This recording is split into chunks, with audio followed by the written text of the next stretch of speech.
Ça a été une aventure et une sorte de confrontation à un sujet beaucoup plus populaire et en même temps hyper américain parce que c'est entre les États-Unis, la frontière mexicaine, donc il y a quelque chose où je m'y retrouve et le rêve américain. Et quelque part, Cassandro, il est tellement camp pour moi. Il est l'underground quelque part aussi, l'exotico de la lucha libre. Mais c'est un personnage qui m'a emmené ailleurs dans le travail. Et ça a été un apprentissage. Après, ça a été différent aussi parce qu'il y a eu la post-production, ce que je n'ai jamais eu avant.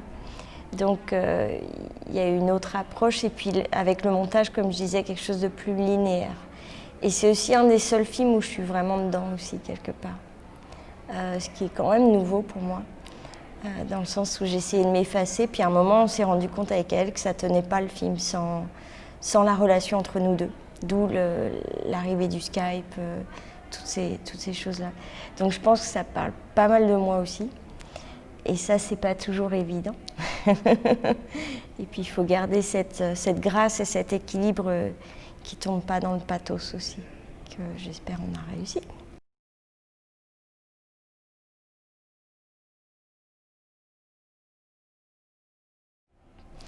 Rétrospectivement, c'est toujours étonnant de voir comment les choses se fabriquent et comment en fait il y a une certaine logique et une trace qui se brode à travers le temps. Et moi qui pensais faire du cinéma de façon assez cachée, dans le sens où il n'était pas montré, quand je le vois ensemble, je vois une trajectoire aussi, autant de la forme plastique que des personnages, qu'un milieu, qu'une certaine énergie, une certaine émotion. Et c'est assez touchant parce que pour moi, comme c'est beaucoup de portraits sur des amis et sur des processus de création à travers des portraits d'artistes, je revisite en tout cas l'émotion de chacune de ces personnes dont certaines ne sont même plus vivantes et qui vivent encore grâce au film et grâce à l'amitié qui est là. Et parfois, il y a une côté nostalgique aussi, parce que c'est un temps très particulier de New York, qui n'est plus le même aujourd'hui, qui a changé, comme le pays change, le temps change. Donc il y a aussi une page qui est tournée et je vois vers là où l'aventure continue. Et ce qui est beau, c'est que ça m'a ramené... j'ai toujours filmé à New York, donc j'ai toujours filmé en anglais, j'ai toujours filmé un certain groupe et un milieu particulier qui est le cinéma underground de New York.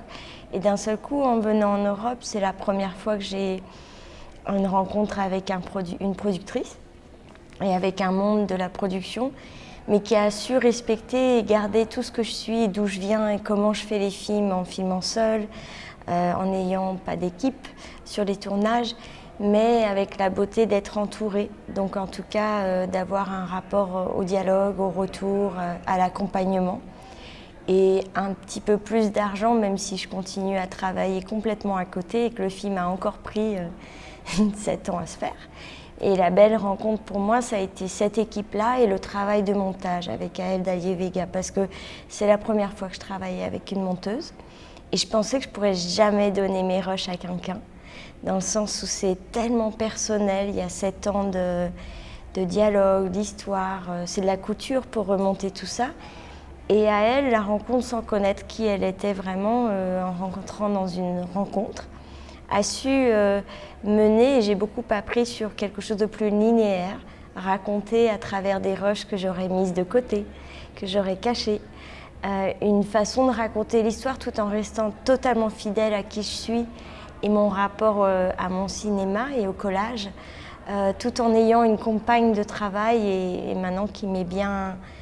indispensable presque dans le processus de pensée des films à venir. Et dans les films à venir, pour moi, ça va être le prochain, c'est un film d'ailleurs qu'on a monté avec Aël, sur un musicien que j'adore, qui est un ami proche, qui est à Hambourg, qui s'appelle Félix Kubin, qui est un musicien de musique électronique, qui passe de l'électronique à l'opéra, à la radiophonie énormément, qui est complètement fou et habité par le son. Et c'est vraiment une fête du son, une fête de la musique, quelque part, à travers une performance. Et le prochain, ça va être un long trajet encore pour moi. C'est quelque chose où je n'ai jamais mis les pieds vraiment. C'est la fiction, complètement, à travers une comédie musicale.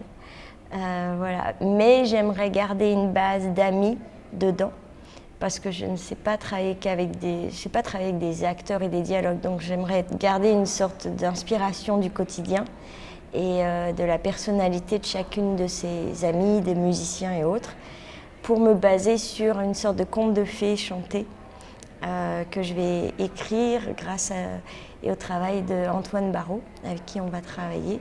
Et j'espère un montage plus tard musical avec elle aussi à nouveau, mais ça va prendre du temps. Voilà.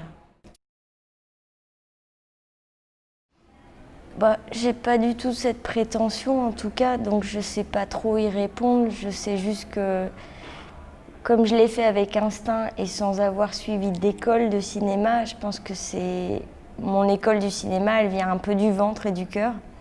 Et elle s'est formée avec la façon dont j'ai connu ces gens et le collage d'émotions qui me conduit à filmer. Et comme j'aime filmer au quotidien presque, j'aime filmer en général, il y a toujours cette mise en scène parce que je vois les gens et puis je les imagine aussi. La vie du quotidien, je l'imagine presque tout le temps dans le cinéma. Je rêve souvent. La réalité, elle est un peu dure, donc je préfère m'évader constamment. Ce qui fait que je pense qu'à travers ces portraits, je m'évade aussi et dans leur univers et dans le mien. Et ça me permet aussi d'archiver un moment, d'archiver une émotion.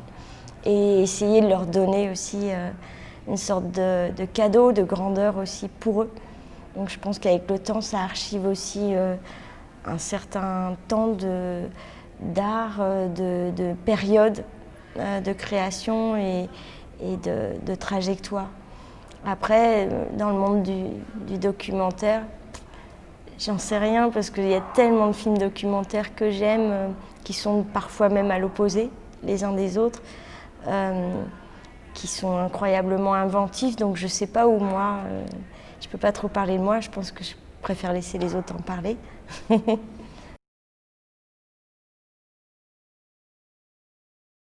C'est vrai que je ne sais pas brancher souvent les caméras vidéo et faire marcher les câbles, mais par contre, je pense que j'amène une énergie et un désir de cinéma, un désir de filmer et de prendre aussi, de fabriquer sans se soucier des erreurs et d'utiliser les erreurs pour rebondir et en créer quelque chose de beau et donner l'envie de faire sans s'embarrasser des bourses, de devoir tout écrire, de devoir rentrer dans un schéma, de trop perdre confiance alors qu'on commence à faire des pas. En tout cas, de donner le désir et donner des solutions, avoir un regard critique sur les images, à penser au montage, à sentir aussi la psychologie de chacun des étudiants, parce que souvent on est un peu psychologue pour chacun des étudiants, ça fait partie du job. Mais j'espère en tout cas donner toujours cette joie de créer, en fait, cette joie d'aller vers l'avant, qui est vraiment important. Parce que toutes les secondes, ils se remettent en cause. Donc, et il y a des belles choses.